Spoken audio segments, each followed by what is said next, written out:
तो इतना बड़ा नंबर है कि, और दूसरा जब लड़ाई खत्म हो गई उसके बाद रिलीफ वर्क देना था, तो जिस भवन में हम बैठे हैं यहाँ पर एएनएसपी में, यहाँ पर एक ऑर्गेनाइजेशन चलता है सेवा इंटरनेशनल, शायद आपने सुना हो, श्याम बरादे जी उसके वो है। तो सेवा इंटरनेशनल के थ्रू हम लोग वहाँ पर मदद करना चाहते थे तमिलियंस की। वायदा मूर्ति मलेशिया से मदद करने के लिए काफी सामान लेके आता था, सब लोग दुनिया भर के तमिल सपोर्ट करते थे। तो हमें हमें उन फैमिलीज को कुछ आर्थिक मदद भी नहीं करने देते थे कि ये लोग कॉन्फ्लिक्ट में थे, अब इनके लोगों ने हथियार उठाए थे, तो आप इनको फाइनेंशियल हेल्प भी नहीं करोगे, आप इनको मेडिकल हेल्प नहीं करोगे। तो इतना भी डिनाइल श्रीलंका में हुआ। तो हम लोगों ने जैसे बताया कि श्रीलंकन वॉर विडोज को लेकर भी काफ़ी काम किया और उनका रिहैबिलिटेशन हो उसके लिए दबाव डाला, इंटरनेशनल एजेंसीज पे डाला और कुछ थोड़ी बहुत मदद की, क्योंकि हम लोग सिर्फ डॉक्यूमेंटेशन और कैंपेन करते हैं। हम लोग एक्चुअल कुछ, जैसे आप बोलो कुछ करते क्या हो, तो हम बोलेंगे सिवाय मजनू के टीले के कैंप के हमने कुछ नहीं किया, पर हम डॉक्यूमेंटेशन और कैंपेन करते हैं। एक ह्यूमन राइट्स ऑर्गेनाइजेशन इतना ही कर सकता है विदाउट लिमिटेशन। और अभी इतना सीए चल रहा है, आप लोग तो काफी उसको लेके लगे हुए हैं जोर शोर से, लेकिन श्रीलंका से हिंदुस्तान में तकरीबन 80,000 रिफ्यूजीज हैं जो तमिलनाडु में रहते हैं। 80,000 refugees from Sri Lanka. They have taken the refuge in India not because of any employment, but because there was a bloody conflict in Sri Lanka. So if they were there in Sri Lanka, they would have died. So they came to India. और वो लोग तकरीबन 30 साल से ऊपर से तमिलनाडु में हैं।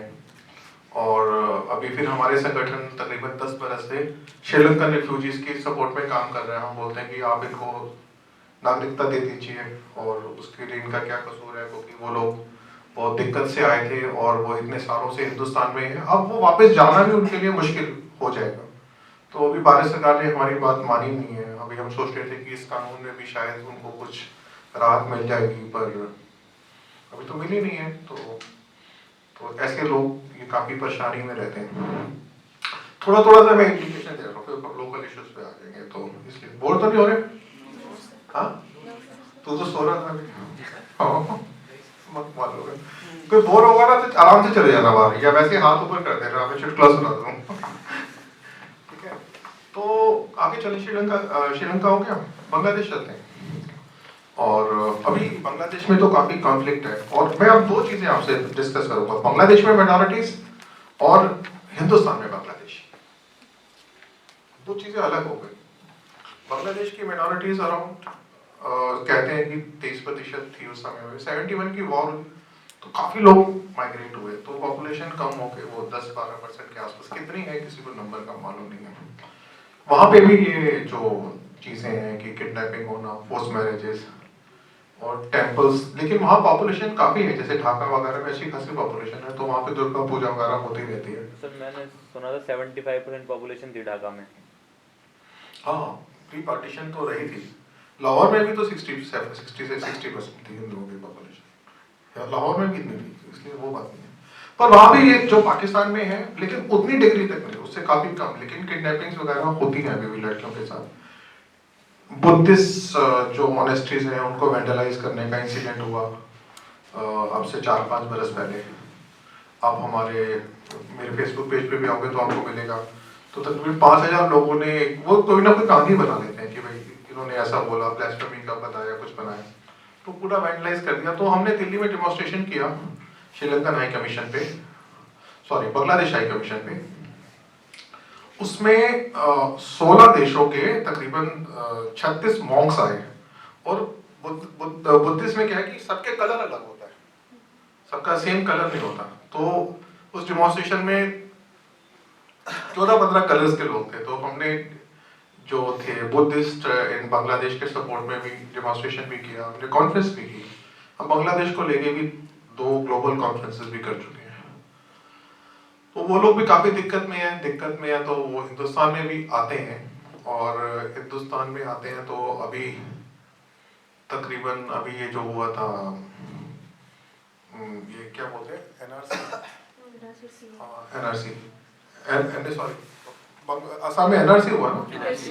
हाँ, तो उसके अंदर पता चला कि 1.9 मिलियन पीपल आर आउटसाइडर, जिसको क्या बोलेंगे, कौन है वो लोग?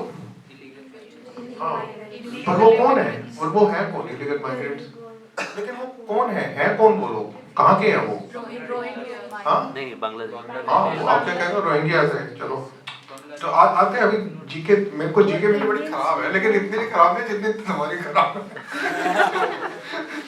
कोई बात नहीं, मतलब हम एक लेवल है, मुझे थोड़ा सा ज्यादा पता है, बस इसमें कोई इशू नहीं। आप बताओ। वो इंडियंस ही हैं, मतलब most of the peoples are from there only.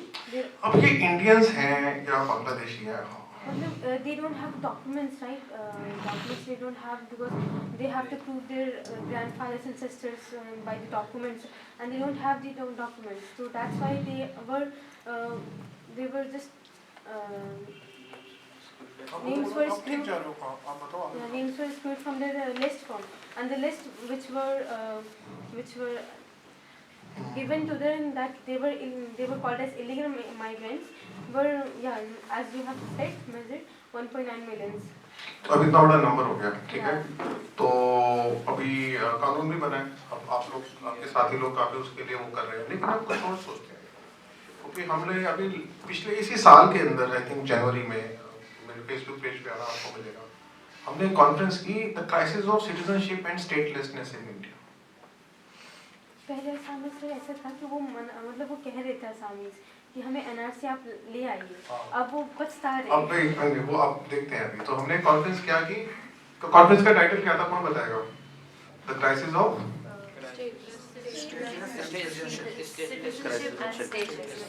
आप बताओ, मैं तो याद दिला दूं, नए दो नए शब्द हैं, आपको पता होना चाहिए कि आप बताओ क्या था हमारी कॉन्फ्रेंस का टाइटल, क्या था? The crisis of citizenship and statelessness in India. in India. हाँ, बाकी दुनिया का तो अभी करेंगे नहीं। आप बताओ, और कौन बताएगा? आप बताओ क्या था? On basis of statelessship and citizenship in India. अब बताओ कि इसमें एक नया वर्ड आ गया, सिटीजनशिप तो सबको पता है, सिटीजनशिप रजिस्टर आ गया, सिटीजनशिप रजिस्टर आ गया। एक दूसरा हमने क्राइसिस बताया, हमने बोला crisis of statelessness. Yes, sir. पता है आपको ना? Yes. मैं आपसे नहीं पूछूंगा। कौन बताएगा स्टेटलेसनेस क्या होती है? The people who are in a definite state and when they are excluded. People who are In a particular who are said to be the citizen of a state and when they lose that citizenship or. हाँ, जैसे कि अभी मैं आपको बताता हूँ कि श्रीलंका में तकरीबन 2.5 lakh people of Indian origin है जिनको सिटीजनशिप नहीं है। जम्मू कश्मीर में अभी तक वो नंबर, जम्मू और कश्मीर में और 1.25 लाख के करीब है जो वो आज़ाद कश्मीर की, मतलब पाकिस्तान ऑक्युपाइड कश्मीर से आए, उनको सिटीजनशिप नहीं है। और ऐसा है हिंदुस्तान में बहुत बड़ा नंबर है। जैसे कि वो एक जजमेंट पहले आई थी ना, कौन से लोग हैं, एक कम्युनिटी जो म्यांमार से पहले आए थे, चकमा। हाँ, कौन, किसने नाम लिया चकमा का? आप बताओ, खड़े हो जाओ। हाँ, क्या है चकमा का, क्या मसला था? So the Chakma community was settled by the Indian government in India. ये थोड़ी गड़बड़ हो गई। मैं अभी आपसे पूछूंगा स्टेटलेस, इसलिए मैंने आपको रखा हुआ है संभाल के। तो They were refugees हाँ, who were settled in India. चलो, और किसी को पता है चकमा के बारे में? Population about 40,000 equivalent to this Rohingyas population, लगभग उतना ही होगा। बताओ चकमा कौन जानता है? अब हम हिंदुस्तान में आ गए हैं, एंटर कर गए। So there were 3 communities at that time: Chakma, Hajong, and there was one more community I don't remember its name. So they were minority Buddhist communities which were given citizenship by India after 34 years. I think that was. You correct yourself. अपने Google में देख लेना कि क्या हुआ था। पर चकमास हिंदुस्तान में आए थे, नो डाउट, और फिर उसके बाद उनको निकाला जा रहा था नॉर्थ ईस्ट से, काफ़ी जगहों पे थे। जब उनको निकाला जा रहा था तो वो सुप्रीम कोर्ट पहुंचे और उन्होंने बोला कि साहब, हम यहाँ के तो नहीं हैं, लेकिन हम एक दूसरी जगह से आ गए हैं, पर अब हमें फोर्सिबली निकाला जा रहा है, तो हमें प्रोटेक्शन दिया जाए। तो सुप्रीम कोर्ट की अच्छी, बहुत बेहतरीन जजमेंट आई जिसमें उन्होंने बोला कि civil and political rights, convention of civil and political rights के बारे में बात आई, जिसमें कि रिफ्यूजीज की बात आई, जिसमें तब तक वो स्टेटलेसनेस की बात उस जजमेंट में आती नहीं है। पर आप वो जजमेंट जरूर पढ़ लेना, लॉ के भी है ना काफ़ी लोग, और जो नहीं भी हैं, दे शुड ऑल्सो नो कि सुप्रीम कोर्ट ने उस प्रॉब्लम को कैसे टैकल किया। तो It's stated that they have migrated to Arakan from ancient kingdom of Magad, which is present in वो Bihar. वहाँ से चलो आप पूरा वो देख सकते हो पूरा का पूरा, पर जो उनकी प्रॉब्लम थी अभी उसको डिटेल करेंगे तो टाइम लगेगा, पर आप देख लेना, चकमा देख लेना। स्टेटलेसनेस पे बता रहे थे ना, और कौन बता रहा है, तो चकमा बीच में आ गया, पर मैंने बता दिया कि चकमा का एक हिस्ट्री है, और चकमा हिंदुस्तान में बाय वर्च्यू ऑफ इस सुप्रीम कोर्ट जजमेंट रुके हुए हैं, वरना उनको निकाल दिया जाता। और जजमेंट में क्या बोला सुप्रीम कोर्ट ने, कैसा होना चाहिए, कैसा करना चाहिए, वो सब पढ़ने की बात है, तो पढ़ लेना आप लोग। स्टेटलेसनेस के बारे में और कौन बता रहा है? आप बताओ। So basically, खड़े हो जाओ। yeah. पता है इसका आपको? It's a concept of refugee law wherein a person is not considered as a citizen or as a national of any of the countries. That's why it's called statelessness. Because they don't have any state that they belong to, no matter if they are of the religion as well. तो इसका मतलब हुआ कि कोई तो जैसे बोला citizen है, तो सिटीजन की मैं डेफिनेशन में भी जाता नहीं, कोई टाइम वेस्ट हो जाएगा। तो बोलता है कोई इंडियन सिटीजन हूँ, आप बोलते हैं इंडियन सिटीजन हूँ, कोई बोलता है बांग्लादेशी सिटीजन है। So when you say you are a citizen of a particular country, then you have got a kind of empowerment कि भाई मैं सिटीजन हूँ, मेरे फंडामेंटल राइट्स है, मेरे ये हो, चाहे है नहीं है हिंदुस्तान में कितने हैं ये आपको पता है, हम सबको पता है, लेकिन फिर भी एक फील आता है। तो अब स्टेटलेसनेस का मतलब है कि जहां पर आप हो, मतलब जो कंट्री ऑफ रिफ्यूज नहीं बोलेंगे, कंट्री ऑफ स्टे बोलेंगे, और अभी और जो कंट्री ऑफ ओरिजिन है, दोनों आपको डिनाई करते हैं that you don't belong to them. तो सिंपली बोलेंगे तो ऐसे करेंगे, both deny to you that you belong to a particular country. तो जब आप किसी कंट्री को बिलोंग नहीं करते तो आप स्टेटलेस हो गए, तो स्टेटलेस हो गए तो आपको कोई पासपोर्ट नहीं देगा, आपको कोई आइडेंटिटी कार्ड नहीं देगा, आपको कुछ भी नहीं होगा, आप घूमोगे बिना किसी पासपोर्ट के, बिना किसी आइडेंटिटी के, और छुपे छुपे से रहोगे, क्योंकि कोई भी आपको पसंद नहीं करेगा यहाँ पर। और क्या कोई बता सकता है कि दुनिया में स्टेटलेस लोगों की पॉपुलेशन कितनी है, नंबर कितना है? गूगल से देख लो, गूगल वाला वो हो गया इंटरेक्शन आज, बता दो, देखिए। अराउंड मुझे ऐसा लगता है 1 करोड़ के आसपास। No, it's 10 a million 10 million around the world, 1 crore. वही इतने ही आसपास सोचा, और देखो शायद और किसी नंबर मिले, इतना ही होना चाहिए। सबसे ज्यादा कहाँ पर होंगे? So it's stated America is- middle east. it's written in America is 2,460. Americas बोल रहे हो आप, ठीक है, ठीक है। And in Europe, five number हाँ बताते रहो, बताओ।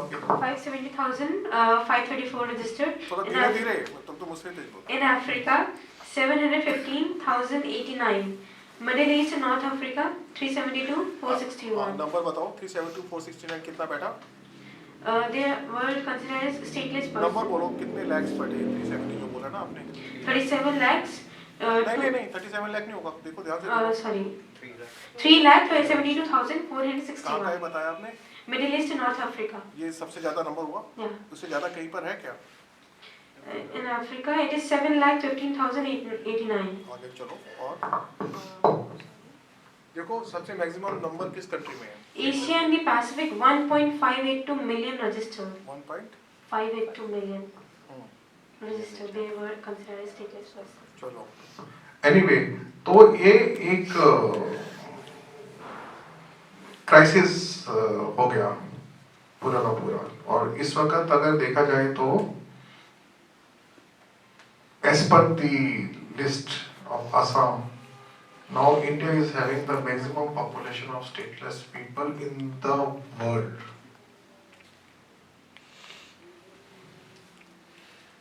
And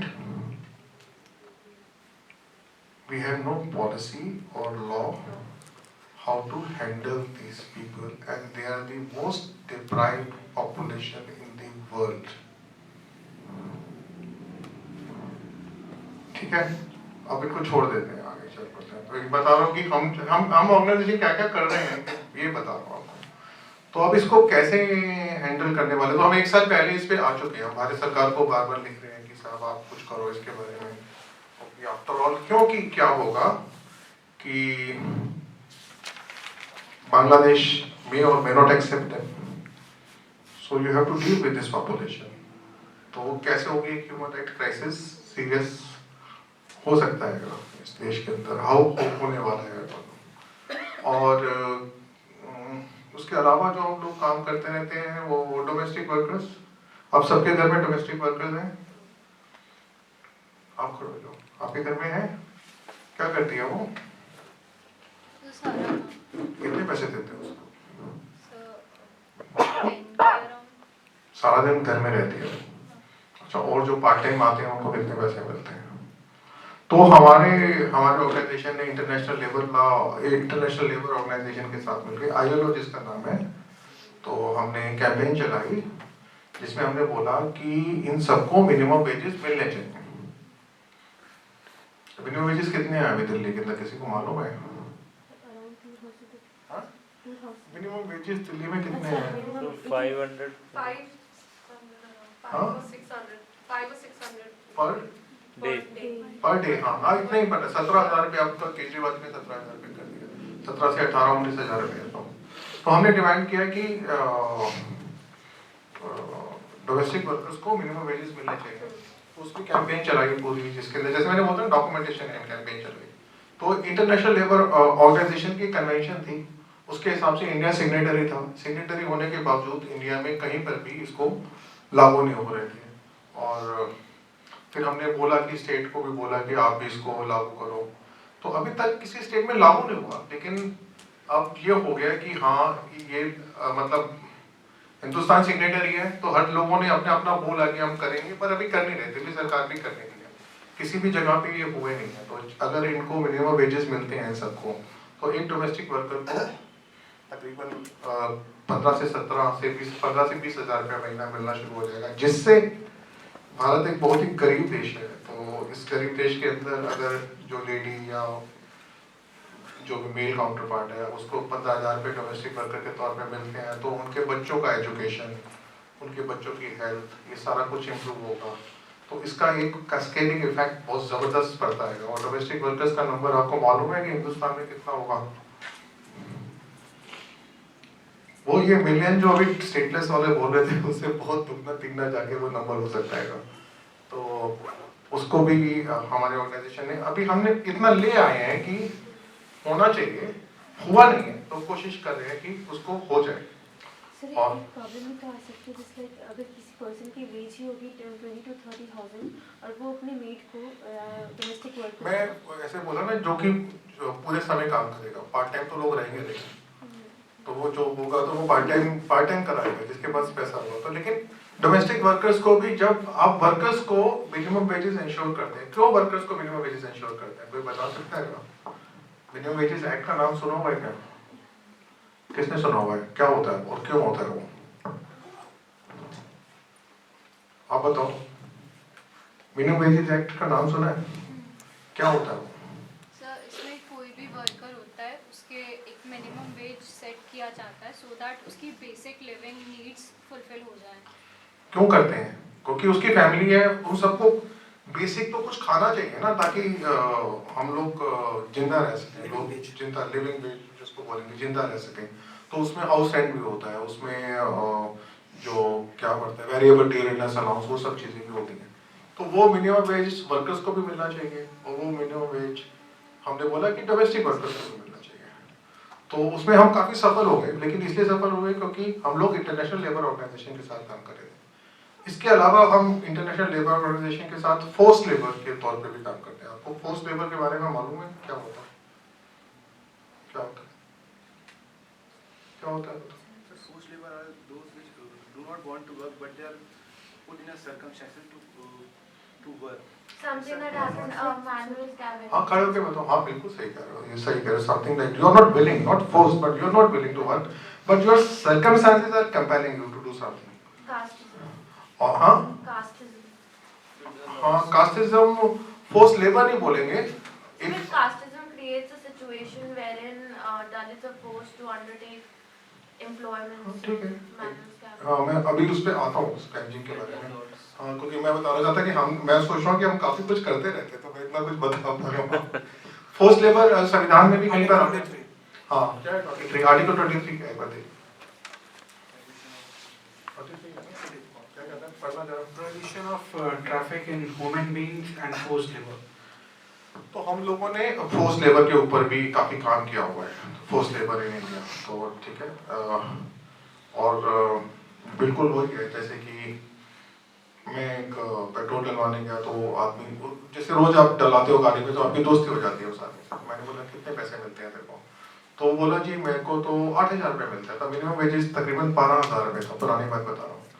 तो मैंने कहा कितने घंटे काम करता हूँ, कह रहे जी मैं कम से कम 12 घंटे काम करता हूँ, लेकिन कई बार मुझे 18 घंटे भी काम करना पड़ता है। तो मैंने बोला कि तुम्हारे वेजेस 8,000 है, वो तो 12,000 होने चाहिए, और वो तो 8 घंटे के हैं पर आप तो 16 घंटे भी काम करते हो। कह रहा हाँ जी करना पड़ता है। तो मैंने कहा तुम कोई कंप्लेंट नहीं करते किसी की? तो वो बोला कि नहीं हम कंप्लेंट नहीं करते। मैंने कहा क्यों, तुम्हें कम पैसे मिलते? कह रही हम कंप्लेंट करेंगे हमारी ये भी नौकरी छूट जाएगी। तो फोर्स लेबर ऐसा हो गया, और ऐसा हिंदुस्तान में आप देखो आपके आसपास तो आपको दिखेगा कि ये तो बहुत दिक्कत की बात है। मैं एक एग्जांपल आपको और बता देता हूँ कि कितना समय है, मैं 2-3 और मुद्दे लेना चाह रहा था। और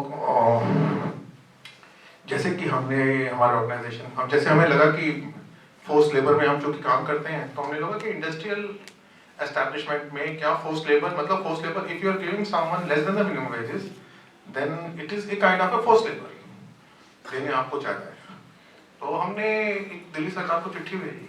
हमने बोला मुझे कोई आदमी मिला, वो बोला कि मैंने उनसे पूछा ऐसे, मैंने कहा आप लोग कितने पैसे देते हो अपने वर्कर्स को? तो बोला जी हम तो 10,000 रुपये तक देते हैं, बाकी लोग तो 8,000 रुपये देते हैं, मिनिमम वेजेस 16,000 रुपये है, तो हम तो 10 देते हैं। लोगों ने हमारी कंप्लेंट कर दी, बाकी लोग तो 8 देते हैं, उनकी कोई कंप्लेंट नहीं करता। हम तो मतलब मिनिमम वेजेस तो दे नहीं रहे, पर उसको परेशानी थी। तो मैंने बोला क्यों आपके पास लेबर इंस्पेक्टर वगैरह आते नहीं है? कह रहे जी 5 साल पहले लेबर इंस्पेक्टर आता था, वो रिकॉर्ड चेक करता था, तो हम उसको 10,000 रुपये महीना देते थे या 5,000 रुपये महीना देते थे कि आप बाहर से चले जाओ। कह रहे पिछले 10 साल से ना कोई लेबर इंस्पेक्टर नहीं आया, तो हमें कोई पूछता ही नहीं है कि भाई आप मिनिमम वेजेस दे रहे हो कि नहीं दे रहे हो। ये दिल्ली शहर की बात बता रहा हूँ, मतलब बाहर तो मैं मालूम मुझे ज़्यादा। तो हमने RTI डाली और उनसे पूछा कि दिल्ली में कितने इंडस्ट्रियल एस्टैब्लिशमेंट हैं और दिल्ली में कितने इंडस्ट्रियल वर्कर हैं। तो उन्होंने बोला कि हमें पूरा नंबर नहीं है हमारे पास, पर हमने और तरह से फिर ढूंढना शुरू किया। तो एस्टिमेट लगाया कि there may be around small और big 8 to 10 lakh industrial establishments in Delhi. किसी पे 2 लोग काम कर रहे हैं, किसी पे 10 लोग कर रहे हैं, किसी पे 5 कर रहे हैं। उनका जो नंबर होगा टोटल करने का, तो वो 30 से 40 लाख वर्कर्स दिल्ली में काम करते हैं, तो कोई बड़ी बात नहीं है।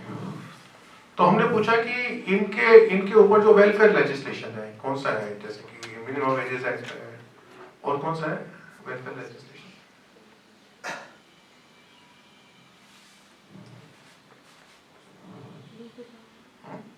लेबर लॉ में कौन सा लेबर लॉ, आगे बढ़ो। Prevention of bonded labour.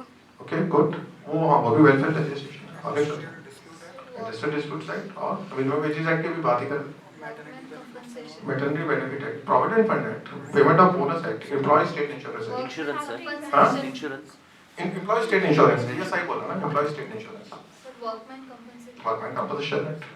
तो एक लेबर इंस्पेक्टर का काम है to assure that all welfare legislation of workers are taken care of और दे आर बीइंग इम्प्लीमेंटेड। तो मैंने पूछा भाई आपके पास इंडस्ट्रियल एस्टैब्लिशमेंट का नंबर है नहीं है, हमें पता चला कि वो 8 से 10 लाख हो सकता है, हम कहते हैं कि उनका नंबर हुआ 5 लाख, आधा कर देते हैं, ठीक है। तो हमने पूछा कि आपके पास इसको सुपरवाइज करने के लिए कितने लेबर इंस्पेक्टर हैं? तो उत्तर आया 8।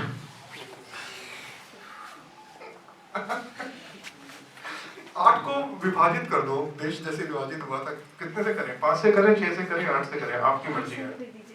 चलो 5 से करते हैं, 5 से करते हैं, 8 से करते हैं, चलो जैसे करना है कर दो। सर अगर इवन 8 से भी करेंगे तो 8 डिवाइड बाय 8 यानी 1 इक्वल्स टू 1 लाख।